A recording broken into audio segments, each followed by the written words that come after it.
Thank you, Steve. My name's Greg. I'm an alcoholic, Hey, Greg. and I'm glad to be here. I'm not sure I'm really comfortable. Am I supposed to talk about my pet peeves? One of my pet peeves is online meetings. So, like, buckle up and take it. So, anyway, just a few statistics about me is my sobriety date is April the 20th, 1978. And my home group is Southern Pacific. We meet on Tuesday when things like this aren't going on. Tuesday night, we have a closed discussion. Thursday night, we have a open speaker meeting. And that's been my home group ever since that I've lived in Charlotte, which has been about 22 years. And let's see, any more statistics? I don't think so. If you have a hard time hearing me, Steve, just raise your hand and kind of give me a little signal. I don't know if I'm supposed to stand closer to this mic or not, but anyway, if you can hear me, then that's okay. Just sit there and listen. We're okay? good here, Greg. I hope everybody online is good. If not, see Jason. Yeah, if the people online can't hear me, just pull out a speaker tape and plug it in, and you'll hear something. You'll hear something that of value. Hey, Greg, we can hear you. You're good. Oh, okay, thank you. I appreciate it. This is a whole new thing for me. I've never done anything like this before, which probably most of us haven't. But anyway, I'm just going to get into my story. I was born in Louisville, Kentucky, and I grew up in a family of 9 children, 6 sisters and 2 brothers, and you know, not that had anything to do with anything, but that's just kind of my background. I always felt different in up in school, and a lot of people seem to get the book on how to act and what to do and what to say and all that, and I felt, to tell you the truth, I felt a little bit backward most of the time.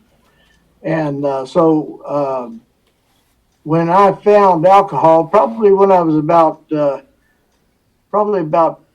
15 years old, some guys I was hanging around with, they acquired some alcohol, and I felt it. I drank it and I felt it, and I enjoyed it and wanted to do it as much as I could. If I wasn't drinking it, I was thinking about drinking it after that.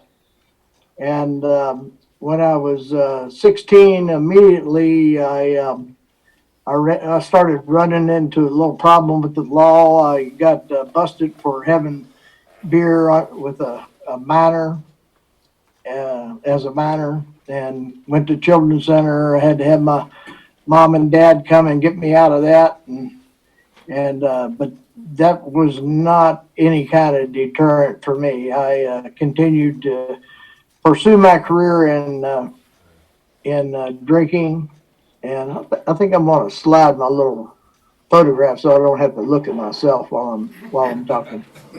Anyway, kind of odd, but. So I continued to drink and enjoy my drinking on different occasions when I could get it, and I started, I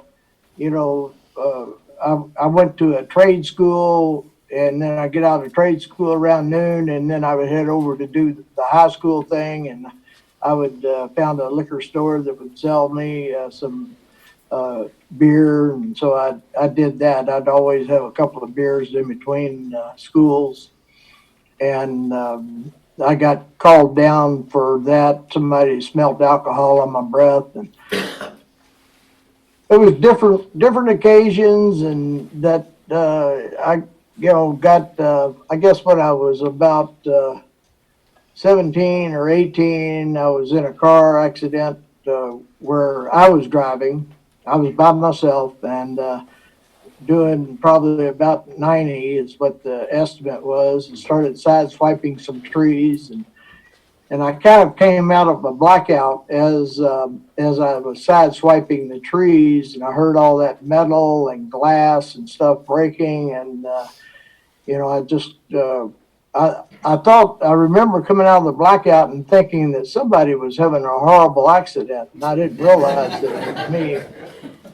And so the last tree that I hit, I kind of hit at an angle, and it flipped the car and slid about another 100 feet upside down. And so but I continued to drink. I didn't get in any trouble. No serious injuries over that, and continued to pursue the drinking, and got married. Had a wife that. I married a lady that her father was an active alcoholic, and he drank quite a bit, and she had gone to Alateen because of him. And so that was my first introduction to any kind of thing that had to do with Alcoholics Anonymous. And I kind of enjoyed the fact that they were there at Alateen, not to get, she wasn't there at Alateen to try to get her father to stop drinking, but she was there to help herself and also some other teenagers that identified with that same situation. So I got married and continued to drink, and probably about 3 years into that marriage, she started making a demand that I either quit drinking or get out. And and she wouldn't just say that once or twice a day. She would say it several times a day, and she wasn't letting up on it. And so she was actually making my life miserable. So I decided that I was going to get out, and so I did. Excuse me. So I got out, and I got out on my own, and I figured, well, I'd get out. And there was several things that had happened in between that first accident and this marriage beginning to fall apart. I was in another car accident where somebody else was driving, and there was a boy killed in that accident. And we were all pretty well drunk, and I decided then that was it. I wasn't going to drink anymore. And then it wasn't even a month later, the thought ran through my mind that, why would I quit? I really didn't know that guy that died that well. He wasn't a close friend. And so it was like that alcoholism had taken over, my better thinking, my better judgment. So anyway, so I didn't stop drinking, and continued on. And then, of course, the 3 years later, after my wife told me to get out, and I had read some AA literature. I was living in Louisville, Kentucky at the time, and I had read some literature, and I really kind of thought, well, it was a good organization, but I wasn't ready for it. I wasn't ready to quit. And when I got moved out, got me an apartment, I started drinking the way that I really wanted to drink. There wasn't anything holding me back. And I woke up one Monday morning on my bed, and I had urinated all over myself and my clothes and my bed, and just felt utterly disgusted with myself. I really loved my wife, and didn't really want to move out, but she really gave me no choice. She told me things like, when I touched her, that I made her skin crawl and that kind of stuff. But so anyway, that Monday morning, I was coming to, and just utterly disgusted with my whole life. I was mounting to a zero and amounting to nothing, and I was painting apartments at the time and couldn't even hold on to a paintbrush, and went to get some breakfast to settle down. And I called AA. Somebody had told me that they had young people in AA, and at this time I was 25 years old, and and so I thought that maybe I would give it a try. And so I went to a group that was called, as a matter of fact, it was called the Young People of Alcoholics Anonymous. Well, the thing that I found out when I got into that meeting is that, there was all kinds of ages there, and so I figured it out really, really quick that age, uh, color, religion had absolutely nothing to do with what all these people were trying to do. And all these people were alcoholics, and they're all trying to stay sober with the help of each other. And so I figured that out right away. And so I started my going to Alcoholics Anonymous. I'd hit a pretty serious bottom. I knew that I was an alcoholic all the way down to my toenails. And so there wasn't any doubt about that. And so I started going to meetings and a lot of them, and just really got involved in what you guys were doing. However, I didn't get all the way involved. After I got in, I couldn't really find anybody. Here I had woken up on my bed, urinated all over myself, utterly disgusted with myself, but I really couldn't find a sponsor that I felt like measured up to my standards. And so I did not ever ask anybody to be my sponsor. And the weird thing is that when you don't have a sponsor, there's not really a big hurry on working the steps. There's nobody to, tell your fifth step to, or so. I was really dragging my feet. So it was, about a year later that people were asking me, well, who's your sponsor, or have you got a sponsor? And the sad part is I believed this. I started telling people that God is my sponsor. Who better qualified than God to be my sponsor? And so that's the sad part is I believed that. I bought my own BS and continued on down that road. I was about a year and a half sober. I joined the Army and did my basic training at Fort Knox, Kentucky. And while I was going through basic training, the drill sergeant asked if there was anybody that needed to talk to him about anything. And so anyway, I told him that I was a member of AA and I was sober. So every Wednesday night, he would have an ambulance come over to the barracks and pick me up and take me to an AA meeting on the post there at Fort Knox. And I thought that was very, very insightful of him. And so that worked out pretty good. Well, I got my news station down at Fort Sam Houston, where I was going to school, and the school became a lot of pressure. And I'll tell you what, without working any steps really, except for maybe the first half of the first step, that I still, wasn't going to change my mind. I was thoroughly convinced that I was an alcoholic and that I was powerless over it. But I just wasn't willing to do any of the other stuff. And so my alcoholism, there's only two things that's ever treated my alcoholism. One is alcohol, and the other is the steps. And I wasn't using either one, and I was I was crazy, really. I was just trying to deal with this thing on my own, trying to just hang on for dear life. And I remember the last meeting I went to before I drank. There was a guy who gave me a ride back to the military base, and he gave me his card and said, if you need to talk to somebody, give me a call. And I look back on that now, of course, as an opportunity to change the direction. It's kind of like he knew what direction I was headed in. but I didn't have a clue. And since learned, I heard an AA member speak several years ago about denial and delusion, and he said denial is knowing what the truth is, but completely denying it.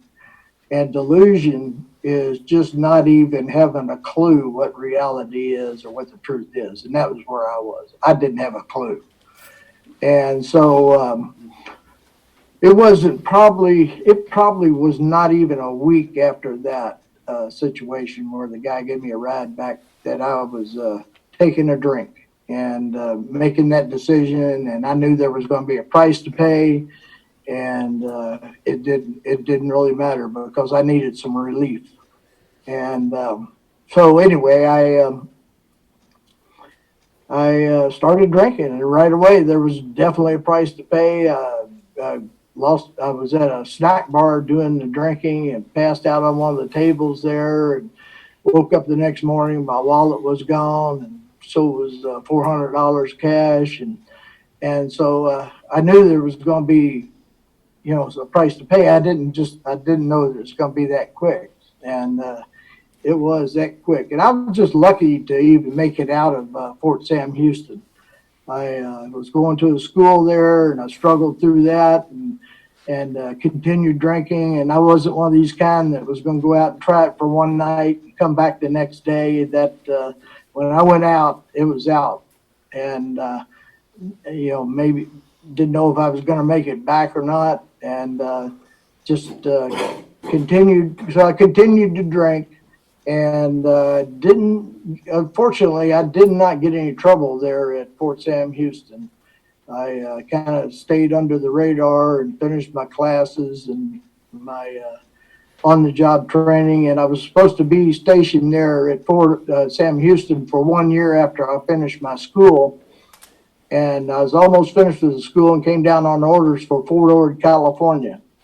My first thought was, hey, wait a minute, I've got a contract that I'm supposed to be here for 1 year. Second thought was, I'm not really that fond of Texas, and I've never been to California, so I just kept my mouth shut, took those orders, and went on up to California. On my way up to California, I stopped in Tucson, Arizona. The sun was going down, as a matter of fact, in Tucson, and I thought, well, I better get something to eat. So I went to a local bar there to get something to eat, and ended up drinking my lunch or my dinner. And later on that evening, I kind of come out of a blackout with these flashing blue and red lights there at Tucson, and I had a big long stick in my hand, and I was jousting with some trees and pulling shrubbery up out of some municipal property there, and that's the way I drink. And and the first thought that goes through my head is, oh man, I'm going to talk my way out of this. That wasn't going to happen. And they locked me up and took me to this jail, and they probably had about 30 or 40 of us in there, and we could have started our own AA group, but I remember one newcomer in there. I remember him saying, man, I'm never going to do that again. And we all just kind of laughed at him because we had all said that many, many times before. That place was just probably one of the worst tanks that I've ever been in. They threw bed linens down on the floor so you could just walk up to the urinal because they were shooting in there so much that you had to do something to keep it from oozing up between your toes, I guess. But anyway, it was just a nasty place. And I went to court the next day. They had a court, and the judge kind of had fun with me and said, we don't appreciate people coming into town and jousting with their trees. And so anyway, they gave me a fine and let me go on my way. And as I was leaving town, the sun was going down. So I spent exactly 24 hours in Tucson. I have no idea what it looks like, but I went on up. I went on up to Fort Ord, which is where I was headed, and I thought right then, that's it. I'm not going to drink anymore. When I get up to Fort Ord, I'm going to get in AA and give this thing up again and see what I can do.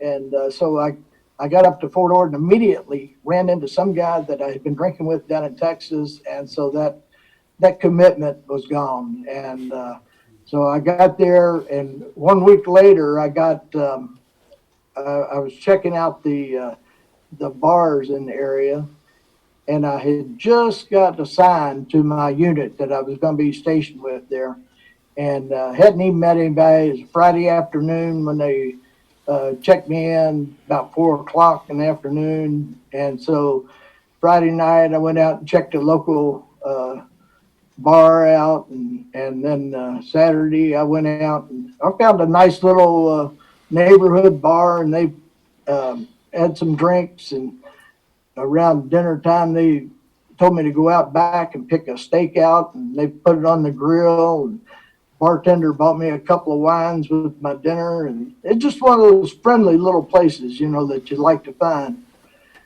Well, and this is the way a lot of my drinking wound up. The next thing I know is I'm riding back to Fort Ord in the back of a Jeep, and I've got my shirt ripped off of me, and I haven't got a clue what happened.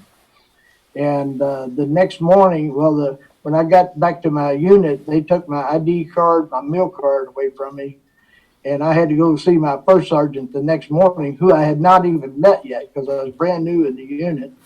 And he asked me a question. He said, "Is this a one-night stand or is this a regular thing?" And which is an appropriate question. And I assured him that it was a one-night stand, and that was on Sunday. And that night is when I went back to my first AA meeting, and that was in Monterey. I remember, going to that meeting, and it was actually a place called Beacon House, and it was where they had a 28-day program, and I went up there kind of early because I just wanted to get there early. I didn't want to be by myself too long. And lady came to the door and said they're eating dinner right now. They come back for the meeting later, so I didn't really know what to do. Well, I went down by the Pacific Ocean and just looked out over the ocean and contemplated my life. I had no idea what was going to happen to me or how my life was going to turn out or anything, but it didn't look good right then. So I started my journey again.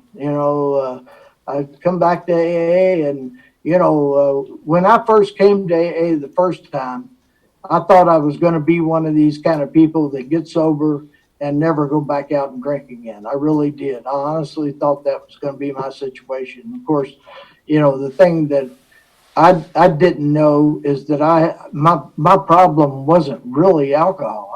I thought that my problem was alcohol, and I gave up alcohol to quit that. So everything was I actually wasn't a bad guy if I wasn't drinking. I definitely didn't get into a lot of trouble outwardly, but inside my head is where the problem lies, and the steps is what treats that. So I got involved in a group in Monterey that was very active and did a lot of things. It was hard to come in that room and be a wallflower or be obscure, and that's what I wanted to do. That was my idea of how to get AA, was to sit in the back of the room and just kind of get everything by osmosis. However, those guys in that room did not allow that to happen. People came up and shook my hand and gave me their phone numbers and asked me, very personal questions like, "Who's your sponsor?" and we got a meeting over here, and we'll see you there Tuesday night. And we've got a meeting over here. We'll see you there on Thursday night. And they just did not allow me to do what I wanted to do, which was exactly what I needed. They got together on weekends and played a little softball, and I kind of enjoyed that. So I started my journey again, and and so, you know, it was just, about a couple of weeks later, there was a guy in the rooms that, he seemed like he didn't have any problem of telling you the truth. And that is exactly what I knew that I needed. And as honest as I could be with myself is, I could not be honest with myself. And I needed somebody to love me enough to tell me the truth. And so I asked this guy to be my sponsor.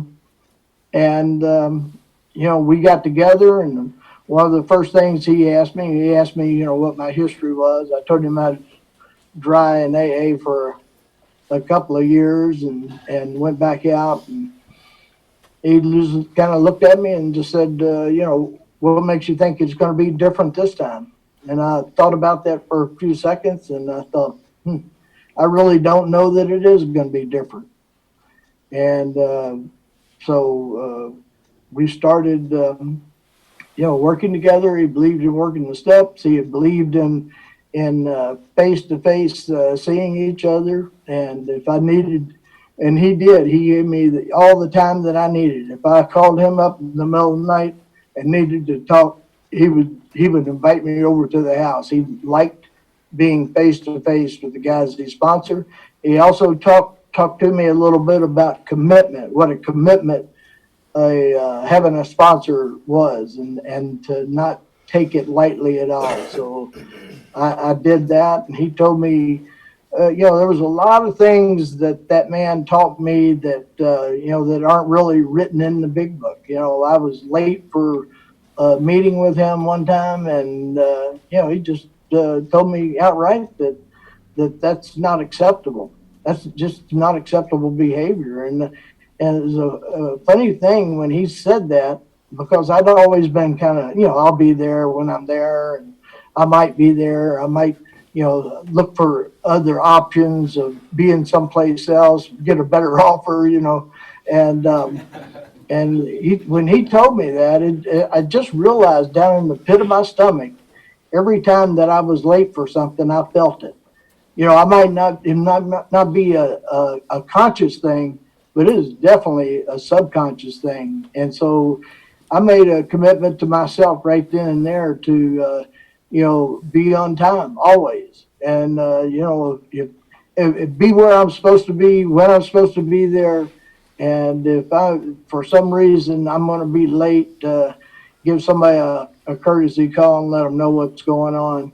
And so that thing that he talked to me about it when I first got with him, about the commitment to him, was also a commitment to myself, and it's a commitment to Alcoholics Anonymous. And it just really made a big difference in my life, you know, of always holding that commitment as a number one thing. So I began the steps. Well, there was two little hiccups. There was one, I was in the Army, and we went out to a exercise at Fort Irwin, which was out in the Mojave Desert, and we set up our hospital out there for 25 days. And while I was out there, I was walking along with a guy, and I smoked cigars at the time, and this guy pulled out a joint. And he said, "Do you have a light?" So I said, "Here." So I took it, lit it on the cigar, and took a hit off of it. And I thought, hey, I'm out in the middle of the Mojave Desert. Nobody ever know. And so I went on about that, and I didn't tell my sponsor.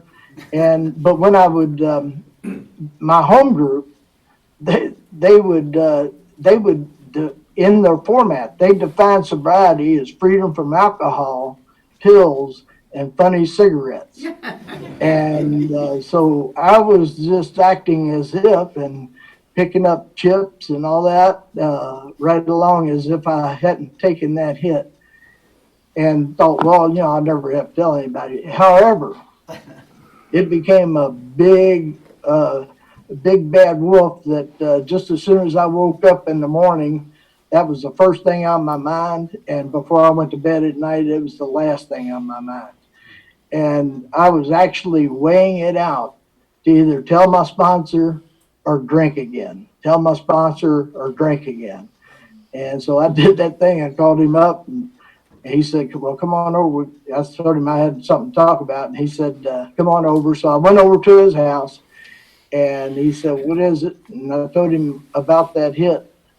And he just turned and looked at me. I thought, he was going to throw me out of his house, call me a big fat liar, don't come around my family anymore. And he didn't. He gave me a big hug and said the same thing happened to him when he was new. And he said, change your sobriety date. And also, the next time you're at an AA meeting, talk about it. And I did those things, and it never bothered me again. There was another situation, but the thing that I learned from that is to not keep things to myself. Those secrets are going to kill me. And there was another time where I had shared something with my sponsor, and a guy came up into before an AA meeting and kind of elbowed me and was making fun of something that I had told my sponsor in confidence. And I thought, man, that, I just sat down during the meeting and just thought, I pictured myself just sitting at a bar somewhere throwing down drinks and screw these people. They're a bunch of phonies and liars and all that. And so, but for some reason, after that meeting, just to show you how long ago that was, I dropped a dime in the phone and called my sponsor and said, I got to talk to you. And he said, come on over to the house. I came over there and talked to him about it. And I really didn't know what he was going to say. I thought he was, I thought he was probably going to say, well, you're right. You're going to have to drink over this one. You're not going to be able to stay sober through this. But he actually gave me some other options that I didn't think of. And that was the great lesson for me to always tell my sponsor, because I can't think of the solutions. And he's always given me other options. The other thing that I learned from that is, it was the thing that I told him in confidence.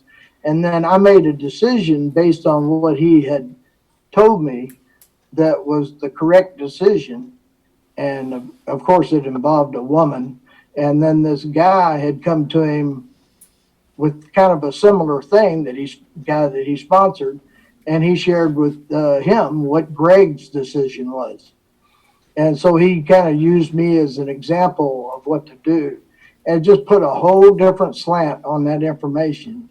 And I decided right then and there that I was never going to be a prisoner to secrets or even information. Even if there was information that I don't want everybody knowing. If everybody found out about it, I was not going to allow that to control me and push me out the door to drink again. So, there were some big lessons in there for me. And so, I was growing, I was doing the steps and, making amends to family members. Of course, I was out in California and my family they were all back in Kentucky.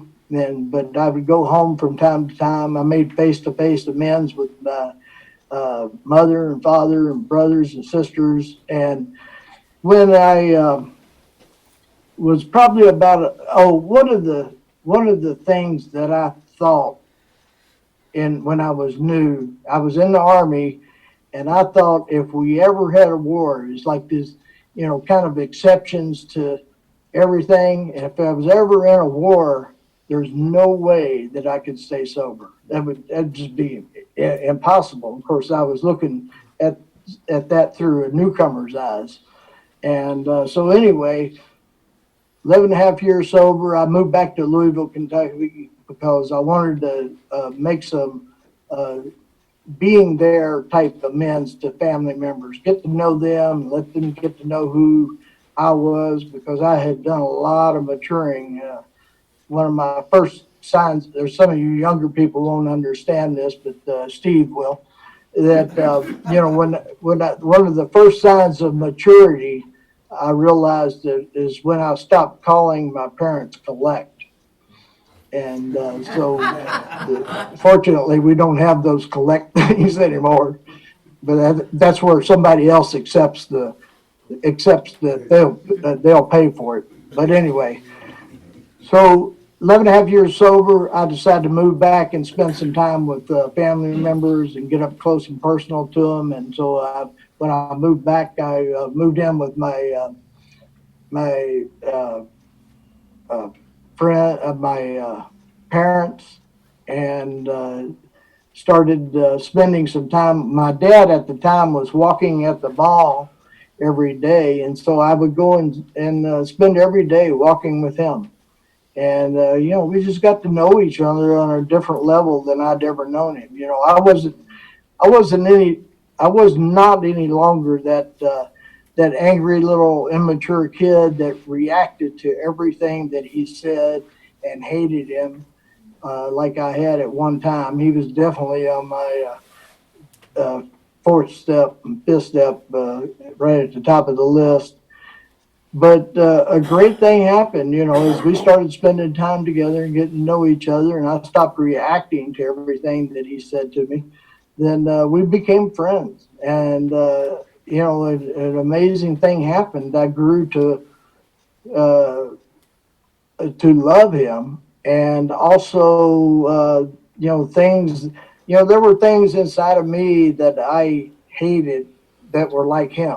I wanted to take a knife and cut him out. Anything that was like him, I just wanted to cut him out. And the weird thing is, I grew to love him, and also I kind of wished that I was more like him. And that was what Alcoholics Anonymous had done for me. It was just a total turnaround from where I was, that angry little boy.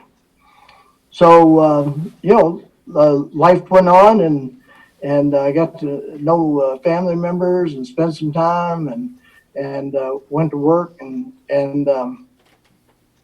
eventually I was still in the active reserves. I'd gotten out off of active duty, and I was in the active reserves in 1991 when we had Desert Storm, and I got called up for that, and I got they came and told me that I was going to be going to Saudi Arabia, and I couldn't believe it, and so I did. I went, and it was an amazing thing, that newcomer thought that he couldn't get through war without drinking. I was able to go, and there really wasn't that much fear, and that just kind of made I don't know if you call it a pact with God, but we had everything settled. That if I was to be killed or die over there, that was fine, because I was very grateful for the years that I had sober, and not just the years that I had sober, but the years that I'd had sober and growing up and becoming a mature man. And I just was okay if my life was to end then. I mean, I didn't run out in front of a truck or anything, ready to end my life. But I definitely was okay with myself and inside my own skin over there, and actually was able to bring something to the table to the guys over there. I was assigned to a active duty hospital, and I got to know some people in that unit, and there was a lot of guys that I was able to kind of lighten up their day a little bit. I've got a sense of humor and can tell a good joke or whatever, and a lot of those guys, most of those guys, as a matter of fact, were married and had kids back home that were worried about them, and family members, and they were just, they would sit sometimes, lay on their cot and listen to a tape that their wife had sent them over and over and over again. So sometimes a little brevity to that situation, I believe that I was helpful to them. and and it was all because of AA was able to give me that. So I got through that. I went and served and came back home. And I really had no timeline of how I'd always intended on going back to Monterey. And so, I didn't seem like I was going anywhere because when I came back from Desert Storm, I bought a house and in Louisville, and also I started a pizza restaurant, and I luckily sold the pizza restaurant after a couple of years. I didn't really. I loved making pizzas and ordering and supplies, and the thing that I didn't like was employees. So I didn't like who I was becoming, and so I sold that and sought other employment, and then I decided actually while I had the pizza restaurant, I felt like I wasn't going to as many meetings as I wanted to, as that was necessary. My commitment didn't seem to be as strong. So I made a commitment to go to a retreat, an AA retreat, about 100 people there. And those were all mostly local people from Louisville and Lexington. And at that retreat, I told people there what I was trying to do, get recommitted, and it worked. So I got plugged back into some AA, and so 6 months later, I went to that retreat again, and I was actually got on the board. I liked the retreat so much, I got on the board. One of my jobs as a board member was to introduce. Boy, it's closing in on time, isn't it? Yeah, I'll turn this off and keep talking when you're all through.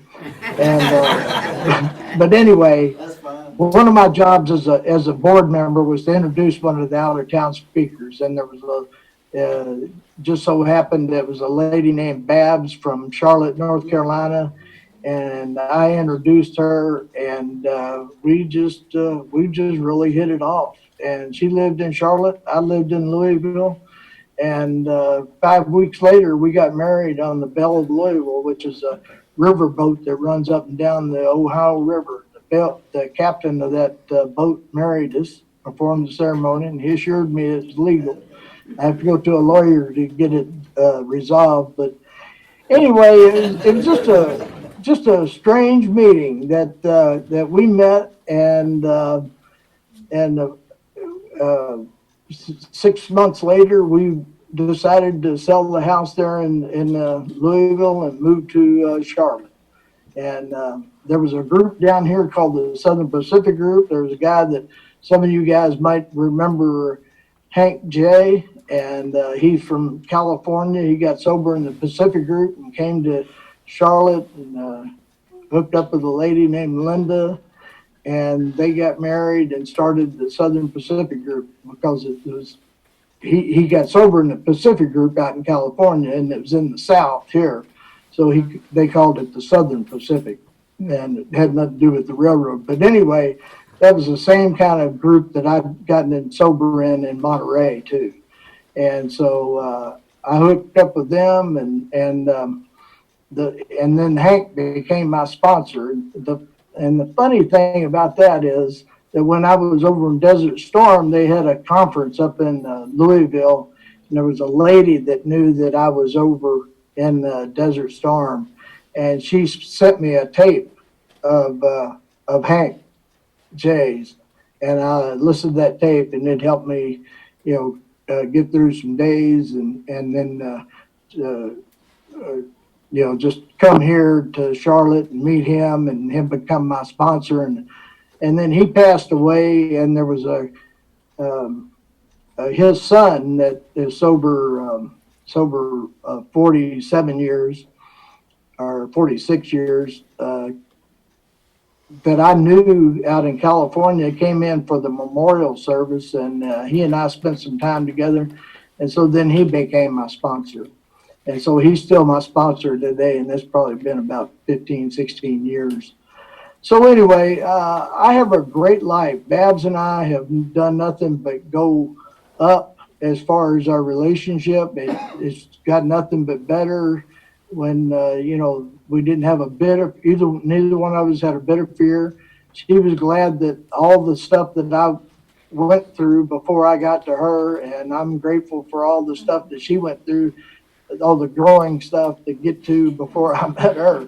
So we just really have a great life together and enjoy it, and that's it. I'm done. All right.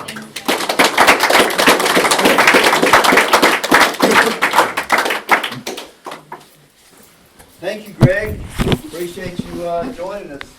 Good job. All right.